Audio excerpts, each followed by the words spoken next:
Before we get into the companies that we're going to discuss, why don't we break down exactly what investors should be looking for? True to form, in doing a show with you, Brian, we have a checklist. We have a guideline that we are going to be basing a lot of our analysis off of. I think one of the big things when I'm considering things that can weather a recession or a prolonged downturn is, how does what the company offers fit into what consumers are doing with their buying decisions? Yeah, when a downturn comes, you really need to think through the business model of the company, and companies that have products that are in demand no matter what's going on, that can depend on their revenue and net income staying stable even during downturns, are obviously going to fare much better during a recession than companies that are much more cyclical. So when you're thinking through the stocks that you own, it can be a good practice just to think about what would happen to their revenue and profits if the economy was to slow down. And I think one of the clearest examples for something like this is you look over in the retail space, a company like Tiffany & Co.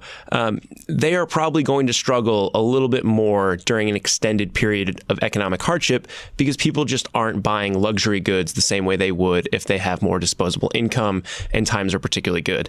You know, on the flip side, the bargain companies, the TJ Maxx's of the world, those types of businesses might do a little bit better because they're offering discounts to the people that are coming into the store. Yeah, that's a good way to think about it. I mean, even in the tech space, some companies rely on a strong economy to grow, whereas other companies do not. Their products will be in demand no matter what's going on. So even within the tech sector, you can find companies that are far more resistant to downturns than others. All right, we also want to look a little bit at the books here, and we're going to call this one financial security. And really, this comes down to having a relatively low debt load and having some cash on hand to pay bills. This is something we've talked about the importance of quite a bit with you on the show in the past, Brian. Yeah, definitely. Debt can be a killer when your business is heading south. And another factor I'd throw in there is just make sure that the company is consistently profitable and is pumping out cash flow, because some of the companies we're going to talk about do have a substantial amount of debt. But as long as their business is highly resilient, you can feel good that they can be able to fund their needs throughout any downturn. And something else that we'll want to see with these businesses is something that leads to growth. It's a clear, sustainable competitive advantage in a market that is growing. So you'll hear very often that people should be looking at some consumer staples in this type of market. You know, a lot of people will throw out the Procters & Gamble's, the Clorox's, maybe even some of the tobacco companies of the world. I think the thing that you have to keep in mind there is, you know, are the markets that those companies are serving growing?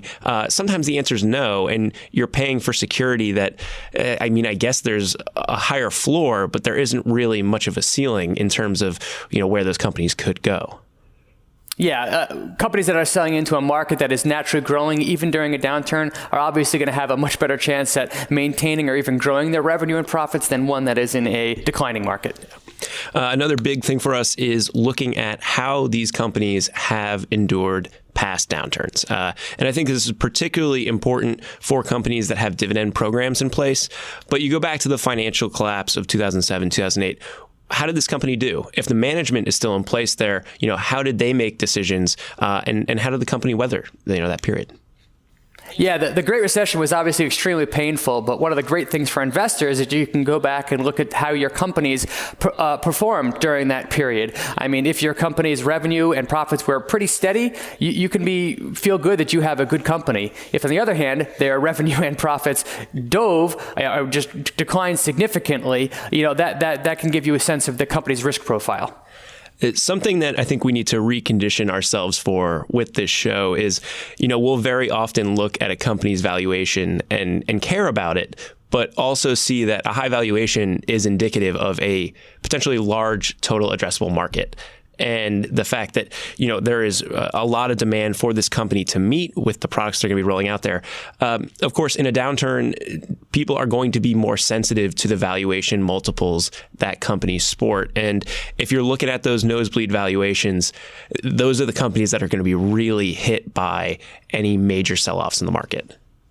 Yeah, the growth companies that we like to talk about often sport very high valuation multiples, and those are some of the first stocks that get hit the hardest when investors flee for safety. So, yeah, we don't typically talk about valuation when we're talking about high-growth SaaS stocks, for example, but in the case where you're thinking defense first, valuation is much more important. Yeah, and the simple reason there is, I mean, the downside is pretty much baked in, to a certain extent.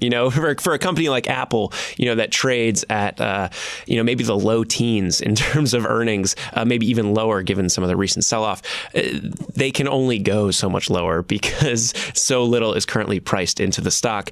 Totally different story for a company that is not yet profitable and has 30, 50% sales growth currently baked into the valuation.